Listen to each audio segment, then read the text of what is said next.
മഴക്കെടുതിയിൽ വലഞ്ഞ ആലപ്പുഴ, പത്തനംതിട്ട, കോട്ടയം ജില്ലകൾ. പമ്പയാറ്റിലെ ജലനിരപ്പ് ഉയർന്നതോടെ ചെങ്ങന്നൂരിലെയും തിരുവല്ലയിലെയും പ്രധാന റോഡുകൾ നിശ്ചലമായി. ആറന്മുളയിലും താഴ്ന്ന പ്രദേശങ്ങൾ വെള്ളത്തിനടിയിലാണ്. ഇന്നലെ രാത്രി മുതൽ പെയ്ത ശക്തമായ മഴയിൽ ജലനിരപ്പ് ഉയർന്നതോടെ പത്തനംതിട്ട മൂഴിയാർ ഡാമിന്റെ ഷട്ടറുകൾ തുറന്നു. കോട്ടയത്തിന്റെ പടിഞ്ഞാറൻ മേഖലയിലെ താഴ്ന്ന പ്രദേശങ്ങളിൽ വെള്ളക്കെട്ട് രൂക്ഷമായി തുടരുന്നു. 1000-ലധികം വീടുകളിൽ വെള്ളം കയറി.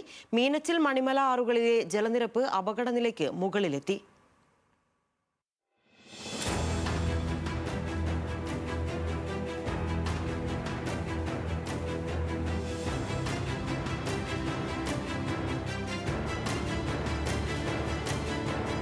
മൂന്ന് ദിവസമായി പെയ്യുന്ന ശക്തമായ മഴയുടെ ദുരിതത്തിലാണ് പത്തനംതിട്ട ജില്ല.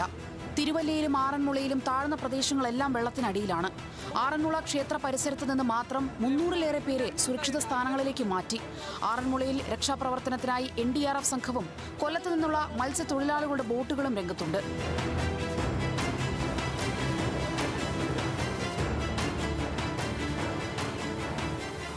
രാത്രി വെള്ളം വന്നു.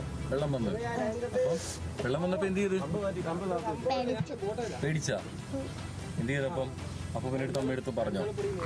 കനത്ത മഴയെ തുടർന്ന് നാളെയും മറ്റന്നാളും ആറന്മുള വള്ളസദ്യയും KSRTCയുടെ ബജറ്റ് ടൂറിസത്തിന്റെ ഭാഗമായുള്ള വള്ളസദ്യയും ഒഴിവാക്കി. ബുക്ക് ചെയ്തവർക്ക് പകരം തീയതി പിന്നീട് തീരുമാനിക്കും. പന്തളത്ത് കരിങ്ങാലി പുഞ്ചയിൽ നീന്തുന്നതിനിടെ മുങ്ങിപ്പോയ യുവാവിന്റെ മൃതദേഹം കണ്ടെത്തി. മുടിയൂർക്കോണം സ്വദേശി ലെനിൽ മുരളിയാണ് മരിച്ചത്. ജലനിരപ്പ് ഉയർന്നതോടെ പത്തനംതിട്ട മൂഴിയാർ ഡാമിന്റെ 2 ഷട്ടറുകൾ 15 സെന്റിമീറ്റർ വീതം തുറന്നു. കക്കാറിന്റെയും പമ്പയാറിന്റെയും തീരത്തുള്ളവർക്ക് ജാഗ്രതാ നിർദ്ദേശം നൽകി. വനമേഖലയിൽ മഴ തുടരുന്നത് ആശങ്ക സൃഷ്ടിക്കുന്നുണ്ട്.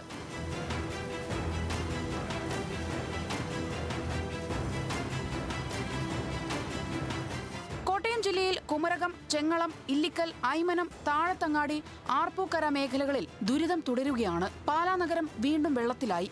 ഈരാറ്റുപേട്ടയിലും പൂഞ്ഞാറിലും വെള്ളം കയറി. ഇതോടെ കോട്ടയത്തിന്റെ വിവിധ ഭാഗങ്ങളിൽ ഗതാഗത നിയന്ത്രണം ഏർപ്പെടുത്തി.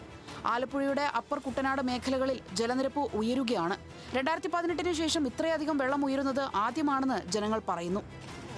വള്ളത്തിലാണ് പോകുന്നത്. കണ്ടില്ലേ നിങ്ങളുടെ ബുദ്ധിമുട്ട്? ഞങ്ങളുടെ ബുദ്ധിമുട്ട് കണ്ടില്ലേ? വീട്ടിലെല്ലാം വെള്ളവാ. AC റോഡിൽ വെള്ളക്കെട്ട് മൂലം ഗതാഗതം പാടെ നിലച്ച മട്ടാണ്. ചെങ്ങന്നൂരിലെ സ്ഥിതിയും ഗുരുതരമാണ്. റാന്നിയിലും കോന്നിയിലും പെയ്യുന്ന മഴയുടെ പ്രതിസന്ധി ചെങ്ങന്നൂരിലാണ് പ്രതിഫലിക്കുന്നത്. കുട്ടനാട് മങ്കൊമ്പിൽ വെള്ളം കയറിയതിനെ തുടർന്ന് ഗതാഗതം തടസ്സപ്പെട്ടു. വെള്ളപ്പൊക്ക ഭീതിയെ തുടർന്ന് പ്രായമായ ആളുകളെയും കുട്ടികളെയും രോഗികളെയും ബന്ധുവീടുകളിലേക്ക് മാറ്റി തുടങ്ങി. വീട്ടിലൊക്കെ പെരക്കാത്തൊക്കെ വെള്ളമാണ്. ഈ ആ സൈഡിലോട്ട് പോകുന്നിടത്തൊക്കെ പെരക്കാത്തും മുറ്റത്തൊക്കെ വെള്ളമാണ്.